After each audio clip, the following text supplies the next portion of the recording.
Hope you all had a nice weekend. Nice to see you back in home court here. So good afternoon. Today the Lieutenant Governor and I are joined by Secretary Sudders and Secretary Theoharides to discuss a testing update and details around a newly launched food security task force program to offer increased access to food and resources for individuals and families here in the Commonwealth. As of yesterday, 8,188 tests were reported in Massachusetts. That brings the total number of tests conducted in the state to 540,561. The average positive test rate is down to around 9%. It's been pretty much in that general vicinity now for about a week. 2,179 people are hospitalized for COVID-19. This represents a significant decrease over the course of the past 2 or 3 weeks. With phase one on the reopening now underway and more sectors in our economy slowly reopening, this data indicates that we are trending in the right direction.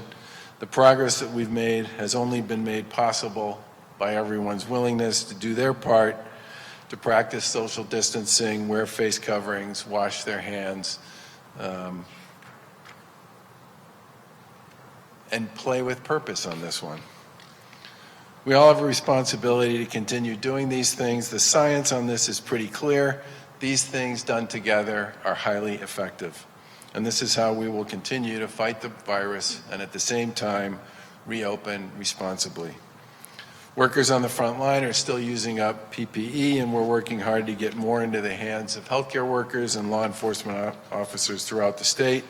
Over the weekend, the total amount of PPE we've delivered rose to over 12 million pieces so far, including masks, gowns, gloves, and ventilators. To help businesses and other organizations reopen, we also launched a listing of places they can buy things like face coverings, hand sanitizers, and gowns. Coveralls as well. Many of the vendors on that list are Massachusetts companies and are getting into this market thanks to the support from our MERT program, and it's a great program and we hope to see it continue to grow. I do want to say that we've had daily conversations with the healthcare community and the hospitals across the state, and we've talked a lot about preparing for and dealing with the surge, which is now something that, thanks to a lot of work by a lot of people, is behind us. And as a result of that, many of the field hospitals that we set up around the state to add beds and reduce strain on hospitals have begun to close. We've had many conversations with Boston Mayor Marty Walsh and his team, and with the Mass General and the Brigham and Women's Hospital and Boston Healthcare for the Homeless and Boston Medical Center about the 1,000-bed Boston Field Hospital, Boston Hope, that we stood up at the Boston Convention Center on April 10th. In the past several weeks, Boston Hope has treated more than 700 COVID-19 patients on the hospital side and has also served as a respite site for homeless and housing insecure folks on the other side. And we're grateful for the partnership and coordination that went to standing up this facility, and are especially thankful for the many folks who worked to take care of the folks on both sides of that operation. Today, in partnership with the Mayor and the City of Boston and with Mass General Brigham, Boston Hope has announced that it will suspend the acceptance of new admissions as treating patients at this alternative site is no longer necessary. However, the facility will remain in place until all existing patients are safely discharged, and the beds there will be available at the facility throughout the summer should we need it. I also want to thank the men and women of the Mass National Guard for all they did in stepping up and helping us establish Boston Hope at the BCEC in the first place. Another big piece of fighting this disease going forward has been testing, and as we continue to expand testing throughout the Commonwealth, we joined Mayor Dan Rivera up in Lawrence last Friday to announce that the City of Lawrence is building out capacity along with the Greater Lawrence Community Health Center and Lawrence General Hospital to test 1,000 residents per day there. Greater access to viral testing helps us and them better understand infection rates and who is infected with COVID-19 so that we can help those that have been affected self-isolate and be supportive of them and to stop the spread, and also reach out to and help their close contacts. And by partnering with private and commercial labs like Quest, LabCorp, and the Broad Institute, we've significantly increased our testing capacity here in the Commonwealth. We've also received tremendous support from companies that supply testing platforms and reagents to our hospitals and labs across Massachusetts. Hologic, which is a Massachusetts-based medical technology company, which is located in Marlborough, is supporting the Lawrence Initiative by shipping 15,000 tests to Lawrence General Hospital. This will allow Lawrence General Hospital to process tests on site, providing quicker turnaround time so patients know if they're positive for the virus or not sooner. Statewide, we currently have the capacity to test around 30,000 people per day. We've established a growing network of over 260 testing sites statewide, and we remain a top 5 player in per capita testing across the country, and we plan to do more. Last Friday, we released a request for potential vendors to help scale testing more broadly here in the Commonwealth. The competitive bid calls for proposals for both mobile testing and site-based testing vendors for our Strategic Testing Expansion Program, otherwise known as STEP. Through STEP, we'll prioritize expansion of testing sites in areas that have the greatest need and ensure that each region in Massachusetts has reasonable access to testing capability. By the end of the month, we plan to submit a plan to the federal government for our long-term strategy for testing, and that plan will include assistance to boost overall testing capacity to 45,000 tests per day by the end of July and 75,000 tests per day by the end of December. Expanded lab space, expanded testing for high-risk settings like state hospitals, group homes, and correctional facilities, a reduction in the turnaround time from the point of testing to test results delivered, and expanded randomized testing for surveillance purposes across the Commonwealth. And as we work to mitigate the efforts of this pandemic, this effort and these initiatives will be crucial. Now, with respect to food security, COVID-19 has affected all of our lives and has had a statewide impact, but some of our communities and residents who've historically experienced greater food insecurity have been made even more disproportionately impacted by the virus. A little over a week ago, we announced a $56 million program to combat urgent food insecurity for some Massachusetts families and individuals as a result of COVID-19. That funding was a recommendation of the Food Security Task Force we convened last month. The task force was established to provide more access to food assistance during COVID-19 and is comprised of a broad group of public and private participants. Secretary Sudders and Secretary Theoharides will go into some of the details of the task force and their efforts shortly. This funding will jumpstart some of the task force's recommendations to address urgent needs and food supply chain issues that have been exacerbated by the pandemic. These funds build upon other critical COVID-19 resources that we're distributing in partnership with the legislature, including the $502 million in federal coronavirus relief funds to support important municipal initiatives, many of which involve things like food assistance during this public health crisis. Increasing food security is essential to protecting the health of the people of Massachusetts. Our goal is to use this funding to meet a greater demand for nutritional assistance among vulnerable populations and those struggling with the economic impacts of the pandemic. The funding will go toward a $36 million food security infrastructure grant program for individuals and families to have access to food through innovative solutions. Secretary Theoharides will talk a bit more about this in a minute. $5 million to increase our Healthy Incentives program to meet increased demand for local produce and to increase access points that process SNAP and HIP benefits. $3 million in funding as an intermediate relief program for food banks, $12 million for the provision of 25,000 family food boxes per week through a regional food supply system. Each family food box contains about 30 to 35 meals. Those food boxes will be distributed throughout the state, and that work will continue throughout the summer as needed. For the past 6 weeks, we've supported a similar food distribution effort in Chelsea to help support that city with providing food security for its residents in the wake of the crisis. Working with the city, the Mass National Guard, the Salvation Army, and MEMA, 10 food distribution sites supported approximately 9,000 residents each week. The ongoing crisis has also highlighted the importance of reinforcing Massachusetts' local food supply chain, and this investment will provide needed capital to the farmers, fishermen, food banks, and distributors that are helping the Commonwealth respond to this unprecedented public health emergency. We'll continue to bring every resource the Commonwealth has to bear in this fight against COVID-19, and the work with the Food Security Task Force and our partners in the legislature to address food security issues on a go-forward basis is critical to ensure that every family and individual in the Commonwealth has access to food during this time. I hope we never have to use all the resources we're putting together on this one, and so far we've successfully met the needs of a small number of communities who've reached out for assistance, but we have to prepare, as we have all along, for the worst, and there are so many amazing organizations out there that are being called upon to serve more and more people during this time. These groups have to have answers for those calls, and this program is in part about making sure they can continue to do so. Now I want to turn it over to Secretary Sudders, who can discuss the work of the task force and highlight additional ways we're working to provide families with benefits for what has been an extremely trying time for many. Secretary?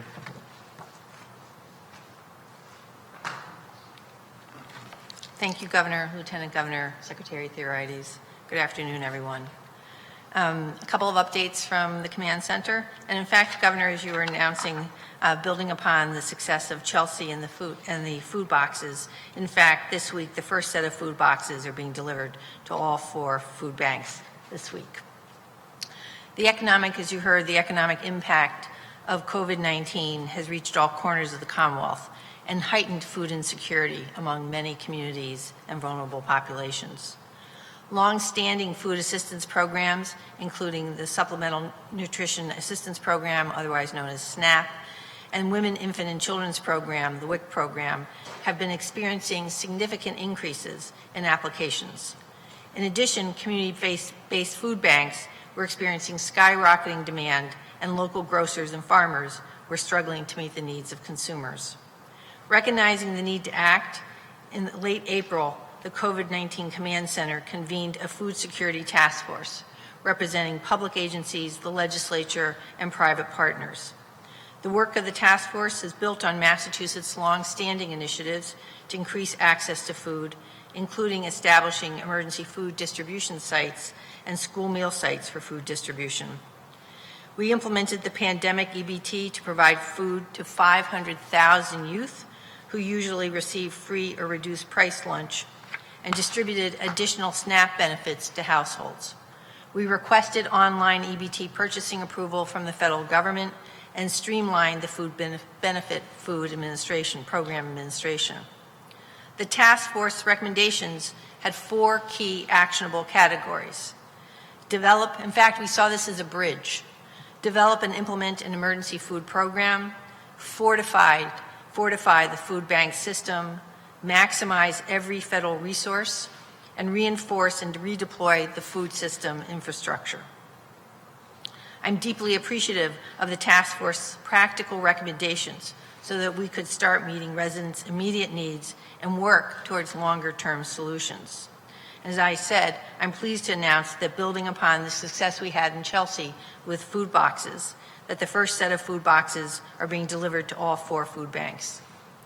The work of the Food Security Task Force continues as a private-public partnership chaired by Energy and Environmental Affairs Secretary Kathleen Theoharides, Department of Transitional Assistance Commissioner Amy Kershaw, and Jill Shaw, the president of the Shaw Family Foundation. On a parallel track, the Commonwealth's efforts to deliver food benefits have been operating with flexibility to ensure that eligible families and individuals receive these benefits, to many a lifeline to nutritious meals. One such flexibility that we pursued and were recently granted was for participation in a pilot that allows SNAP EBT purchases through approved online retailers. As you know, federal SNAP rules generally prohibit online purchases with an EBT card.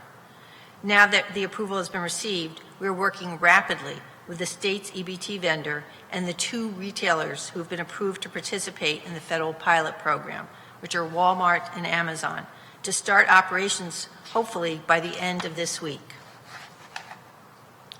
Additionally, we are implementing a special food benefit for children called Pandemic EBT, or PEBT, which, as I said, delivers to the household of 500,000 children who received free and reduced price schools across the Commonwealth. The benefit provides direct financial assistance to purchase healthy foods for families with children who would have otherwise received free and reduced price meals, if not for school closures.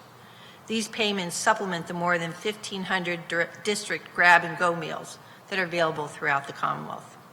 Households receive $5.70 per child per school day for the duration of school closures. It represents about $28.50 a week. This brings also about $200 million into the Commonwealth's economy, supporting our local grocery stores, corner stores, and their employees. Existing DTA client households with eligible children actually began receiving PEBT earlier, and new households will be mailed a unique benefit card this coming week. More than 263,000 households have received the benefits since last Wednesday. A big part of the work is to make sure that eligible families know about the benefit and how to use it. A partnership of the Shaw Foundation, DTA, and Project Bread launched the masspEBT.org to get the word out.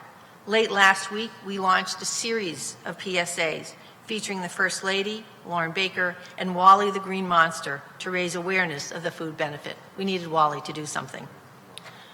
Customer support for PEBT participants is provided by Project Bread. Food insecurity is not going to be solved overnight, so our work to help meet the basic needs of Commonwealth residents will continue. Before I turn it over to my colleague, just want to remind individuals that tomorrow in the press, that tomorrow we'll be providing additional information about nursing homes. We'll be updating our fact pack with more granular data, as well as the results of the testing protocol, where the deadline was May 25th. And with that, I'll turn it over to my colleague. Thank you, Secretary Sudders, and thank you to the Governor and Lieutenant Governor. Increasing food security and resiliency of our food system is essential to protecting the health of residents of Massachusetts.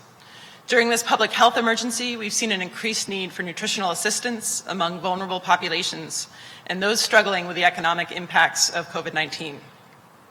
At the same time, we've spoken with many farmers, fishers, and other local producers who have lost major institutional markets and are struggling to plan for the growing season ahead due to uncertainty around these markets, available labor, and their ability to distribute and sell food.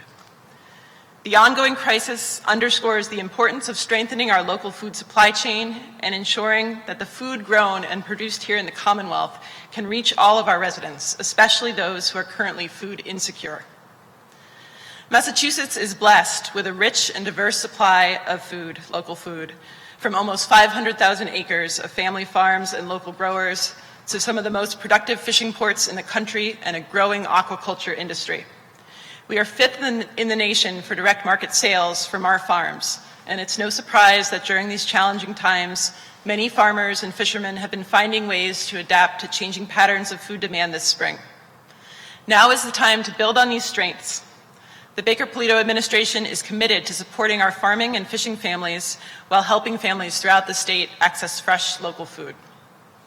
Last week, as part of the overall effort to address food security Secretary Sudders described, Governor Baker announced the creation of a $36 million COVID-19 food security infrastructure grant program to both make investments in creating a resilient local food system and ensure that affordable, nutritious food reaches residents in need across the Commonwealth, not just during this crisis, but over the long term. The program will provide grants of up to $500,000 to producers and participants in our local food production and distribution system, like farmers, seafood businesses, retailers, food pantries, and distributors, to help them adapt to disruptions in the supply chain and fill infrastructure gaps so that we can ensure food is reaching residents across the Commonwealth. The grants will fund investments in technology, equipment, increased capacity, and other infrastructure to help producers distribute food, especially to food insecure communities, with a focus on addressing unique challenges in gateway cities, rural communities, and other hard-hit areas. Potential projects may include grants that support community gardens and urban farms and provide other equipment to grow food in urban settings, construction of food processing facilities, equipment for sanitation, remote ordering and payment, and curbside pickup, and payment equipment necessary for producers to accept healthy incentive program benefits. To facilitate the grants process and disbursement of funds, the Executive Office of Energy and Environmental Affairs is working with a diverse cross-agency team, including the Department of Transitional Assistance, the Department of Public Health, the Department of Agricultural Resources, and the Department of Fish and Game. We plan to post the grant request for responses in early June, and applications at that point will be accepted on a rolling basis and will be reviewed and funded in a competitive ranking process. We look forward to seeing the innovative ideas to help our producers better connect food supply with demand and to address areas of food insecurity across the state.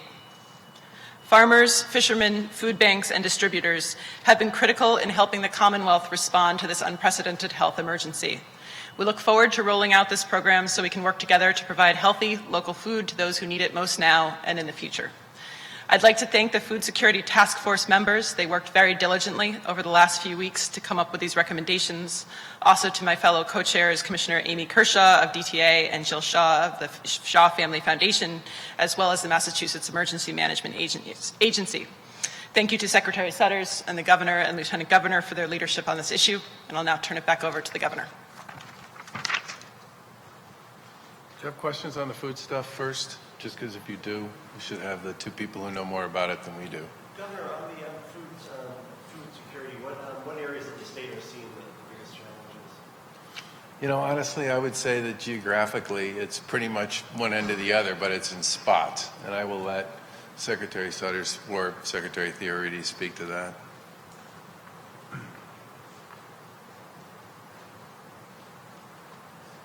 So you see it, of course we see it in gateway cities, but you actually do see it throughout the Commonwealth in pockets. Obviously there are parts of central to western Mass, but in particular we see it through the gateway cities.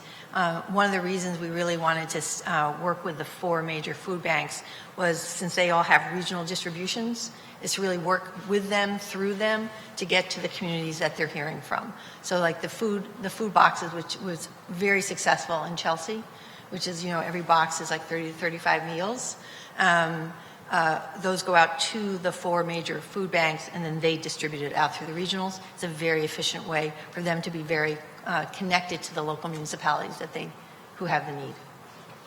One of the things that I didn't fully appreciate when we first started having these conversations was many of the folks who man a lot of the food banks are volunteers, and they take like the big crates of food that they get and break them down so that they can actually be distributed at a retail level. And those volunteers in many cases are older and they're retired, and they got really worried about COVID-19 and spending a lot of time away from their home and putting themselves in positions where they might contract the virus. And so a lot of these food pantries and distribution centers lost one of their major assets, which was volunteer support when people started to get nervous about contracting the virus. The other thing that happened was many of them also rely, and have always relied, on overages at restaurants.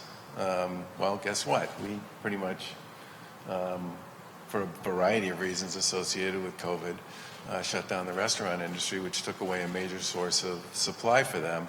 And it's not a secret that we've had issues nationally with respect to our food supply and our food chain generally. And the more we can do to pump up the volume on our local suppliers and our local farmers, the more likely we are to create a robust system that can work its way through some of this difficulty. As far as the $36 million fund, it strikes me there would be a lag time to get, find out what the producers need, and can this be done quickly enough and efficiently enough to help the people who are going hungry at this point? Yeah, that's what, once you answer, yeah.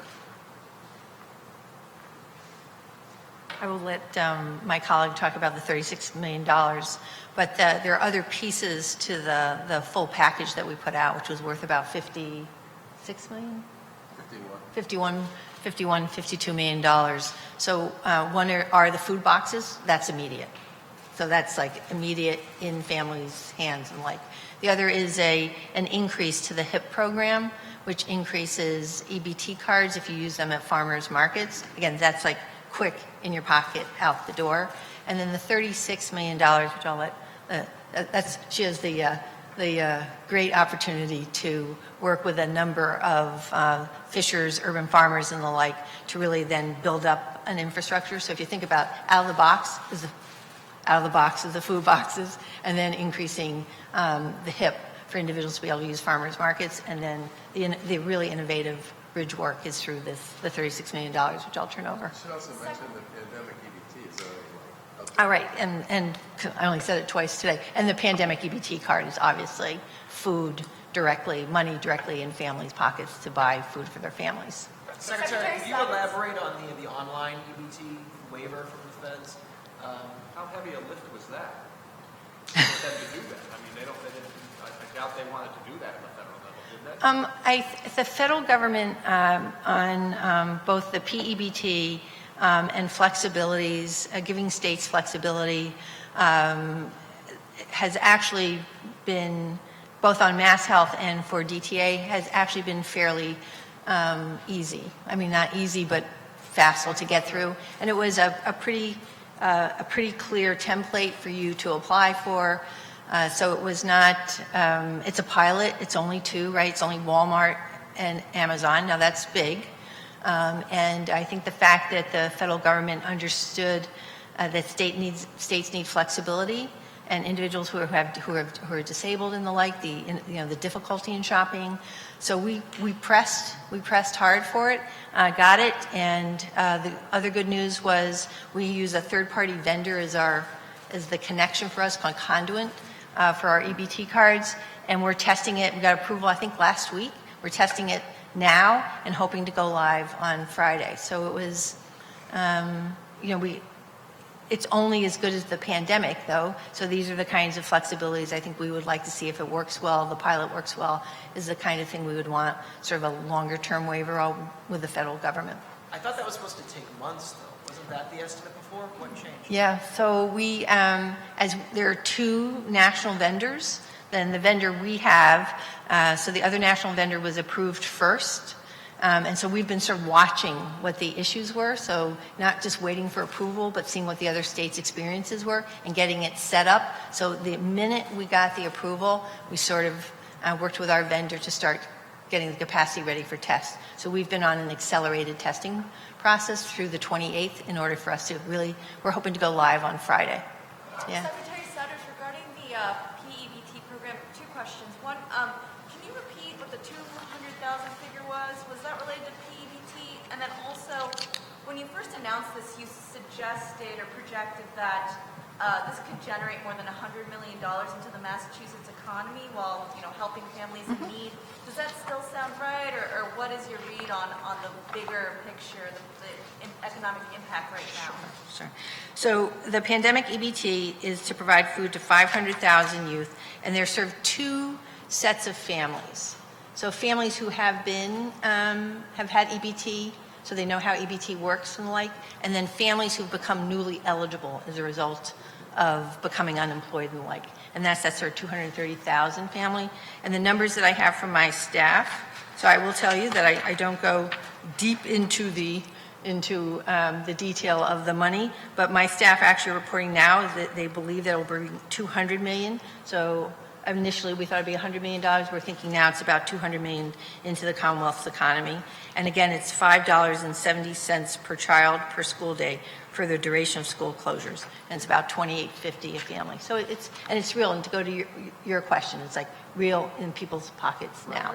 Yes, sir. Although I'm still a little presumptive eligibility to FEMA too, which made that reimbursable. Well, I'll let you. So one of the other elements of this that the feds were helpful on was granting a number of states including Massachusetts, presumptive eligibility for access to a lot of the food that was made available under the emergency declaration through FEMA, which gets federally reimbursed at 100% with that presumptive eligibility, and that was a big deal too. And they turned that around in about a week. They've been pretty good on some of this stuff. So can I ask, that sounds to me like something that producers are going to get as opposed, I mean, that's for farmers, for fisheries, for people like that. How quickly can that be, how quickly can they get that money to do what, and to do what with it? The 36 million? Yeah, you should speak to that, Secretary. So it's a good question, and to a certain extent the timing is on our side a little bit here because it's not the harvest season yet. And so some of this is getting things in place like cold storage for fishermen so they can store fish, sell them off their boat, be more flexible in terms of the direct to market salability of products. I think the other thing is with this resiliency fund, we're looking to help right now in this current crisis, but also to scale beyond this, so that we're looking at investments that will help now, but will also help build a really resilient food system through the future. But I do think the projects that are going to be scoring well in this grant process will help now and will help in the longer term as well. Are they grants or loans? They're grants. They're grants. I have a question about restaurants and roles on that. Okay. As you consider when to reopen, are you looking or considering outside dining only, or is it possible to do indoor and outdoor, first time they're allowed to reopen? So there's a lot of conversation going on between the task force that the Lieutenant Governor set up on restaurants and tourism and accommodations and the folks at Public Health. And it's not just inside Massachusetts. They're also talking to people in other states. I mean, one of the benefits, to the extent you can call this a benefit, about being a little bit behind some of the other states that weren't hit so hard by COVID-19 is they are starting to have experiences with some of these reopening initiatives, including stuff around restaurants, and we're able to talk to them about their experiences and what they've learned from it and make adjustments to our own stuff.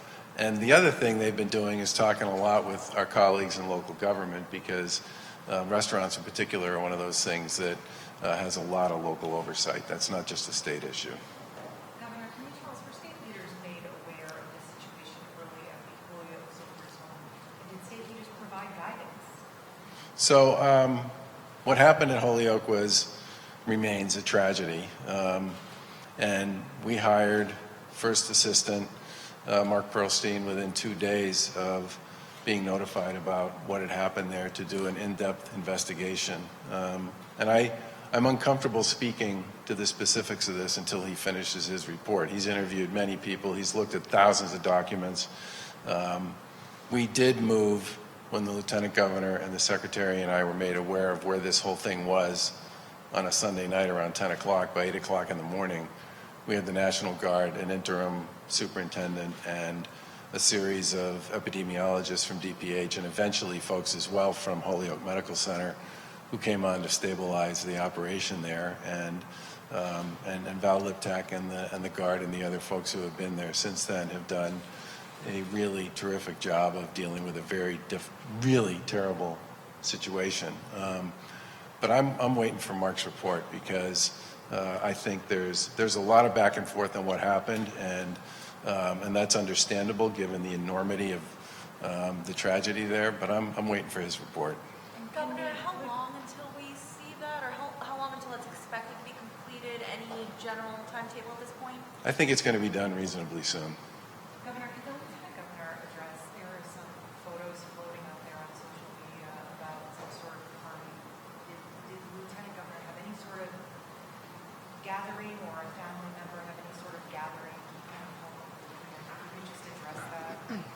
Happy to. I think you're referring to a blog post made over the weekend, and the answer is no. I did not host a gathering at my home. My brother, he's one of the parents in our Commonwealth that has 2 children graduating, one high school and one college, and he invited some family to get together. I did stop by to say hello. It was an outdoor gathering. When I was there, it was spread apart, social distancing, which is allowed under the governor's order and with the social guidance that we've issued. And I would just say that this is going to happen when people want to get together, and as the weather improves, it's a natural thing to want to do, and should be done in a manner where people come together, practice social distancing, and keep it small, which is what happened with my brother's family. Thank you. Governor, on the bars and restaurants issue, some owners are asking that they be allowed to do cocktails and liquor to go. Is that something you consider to help them jumpstart their business? Well, we did do, with the help of the legislature, we did get legislation passed that said that on takeout and delivery, people could sell capped, shut bottles of wine and I think beer, right? I guess they want to go a step further than that. Well, anything beyond that would require legislation. And I don't think there's anything pending on that at this point. What do we can I ask you, sir, about the barber shops opening up this weekend? We've done some of the retail drop-off stuff. How do you think it's going? So, for the record, Jonathan was the first person to ever ask me about barbershops and hair salons. I remember. Still don't have a haircut. And you look great. Are there any issues so far with the reopening, do you think? Well, I can tell you this, that the vast majority of the feedback, and it's a big community. I mean, there's 41,000 licensed barbers and hairstylists in Massachusetts. The overwhelming sense we've gotten from the folks in local government, who are primarily the ones we've talked to, is that as the process so far has gone as expected and anticipated. And I can tell you that at 7 o'clock this morning, I got my hair cut, and I showed up at 7 a.m. They took my temperature. I had to sign an attestation with respect to a variety of things that I said I didn't do and haven't done. The place where I cut my hair, or where I've gotten my hair cut, had plexiglass between the chairs. I had to wet my hair before I got there. I wore a mask the entire time. The gentleman who cut my hair wore a mask the entire time and a gown. And I was out in 20 minutes. And I would expect that that is a fairly similar experience to the one other people are having. And how about the beaches over the weekend with the gatherings and stuff? Did you see any crowding or any issues? Well, we talked quite a bit about that, and we think we got some cooperation from the weather for the most part. It wasn't the kind of weekend that people usually hope Memorial Day is. And I think our beaches, anyway, you felt pretty good about, didn't you? Well, you need to. I think we saw good cooperation from beachgoers this weekend. People were wearing masks where social distancing wasn't possible. They were staying spread out along the beach. I was in Revere on Friday, and that was a bright, sunny, beautiful Friday of Memorial Day weekend. And you could see on the sidewalks, people were distancing, people were spread out along the beach. And the mayor reported, usually the Friday before Memorial Day is very busy, but this was a much more controlled, small crowd on Friday. So we appreciate all of the cooperation we've gotten from beachgoers and parkgoers across the state. And the parking lots are all open now on all the state beaches? We are opening DCR parking lots in consultation with the municipalities. So in the city of Boston and the city of Revere, we are not opening parking because the crowd volume has a tendency to get high there. But at many of our other beaches, we have reopened parking. But it is very important that it's a state and municipally driven discussion about what we're doing with parking. Phase one in general, are there any tweaks that you are foreseeing? And then how are we on target for phase two? Well, obviously, the big issue with respect to moving from phase one to phase two, or from phase two to phase three, is pretty consistent here in Massachusetts with the way they're doing it in most places, which is it's going to be based on the scoreboard, the data that we look at each day with respect to testing results and hospitalization rates and healthcare capacity and sort of the main elements of how we doing and what's going on. And that data, obviously, we report every day, and everybody can see it on the fact pack that gets put out by the command center. But that's really going to, in many respects, drive a lot of the decision making around when you move from one phase to another. as we said in the reopening report, and I think as a lot of other states have said. The other thing I would say is that these folks are still working on industry protocols. And as they develop protocols, they're going to make them available so that people have time, if they're in phase 2 or they're in phase 3, to review those protocols and figure out how they would comply with them by the time we got to phase 2 or phase 3. Because they do want to give people lead time to take a look at that stuff. Governor, how do you feel right now about the transition? You feel Some good? states have seen a bit of an increase since reopening. What's the plan to, if we do see if those numbers start to go up? First of all, is the testing and tracing program here up to snuff enough to capture that and to be able to contain any sort of spikes? Well, I think one of the reasons we went down the road of creating a tracing program in the first place was so that we would be able to reach out pretty quickly to people who tested positive and to their close contacts. And I don't remember the numbers at this point. I think they've reached out to more than 30,000 people who've tested positive. I think they've connected to something like 2/3 of those folks, and then to about half of their close contacts, and have referred people for services and are providing support for folks who are in isolation. The main element of creating a tracing program and ramping up testing is to continue to do the things that have been proven over time to keep the reproduction rate, how many people who get the virus pass it along to somebody else, below 1. And it depends upon whose model you look at and how you calculate it, but we're basically either at or below 1 in most of those models at this point in time, and we need to stay there. Governor, as of Sunday, the state had not lifted the ban on visitors to hospitals. Any idea when that might be lifted? That's been an ongoing conversation for a while with the Medical Advisory Board. I think, there's a lot of things about this that nobody likes, and I completely get it. One of them is visitors to hospital. One of them is visitors to senior care facilities. That one's personal for me, and for many other people as well. I think you folks are making some progress on this one, and we may have more to say about it. June 1st, is that what you said? It's a complicated issue, okay? A lot of psychological benefit in it, but big concerns about some of the issues associated with the virus. As we've said before, ending visitation in both hospitals and long-term care were among some of the hardest decisions we need to make. As a social worker, I actually wanted to open visitation sooner.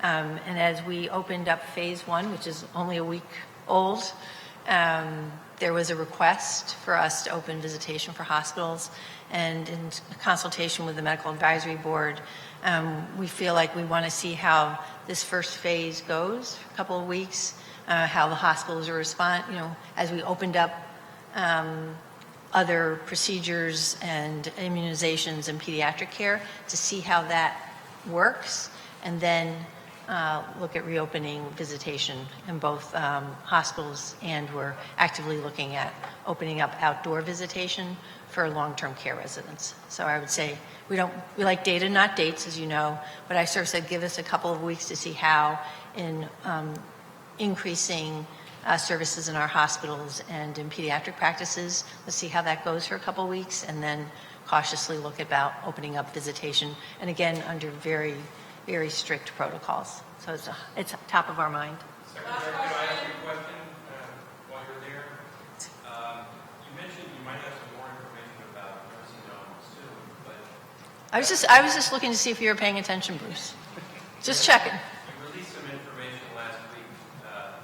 How did you interpret that about infection efforts at nursing homes? The first audits, the first set of audits. And I was saying, so which data? As you can tell, I live in data. So the first set of, just to anchor everybody, so the second $130 million package for long-term care facilities is predicated on many things. One is a baseline audit that then we will audit every 2 weeks on a 28-point checklist, as well as the second piece is by May 25th, nursing home staff and residents have to be tested. and the threshold is 90% of the residents, 90% of the staff have to be tested. That was as of yesterday, and that's the date I'll release tomorrow. So when we put out the checklist and the audit, there was weighted average. There was several of the items, five questions or items on the checklist were weighted heavily. And if you didn't pass one of those, if you weren't successful, you automatically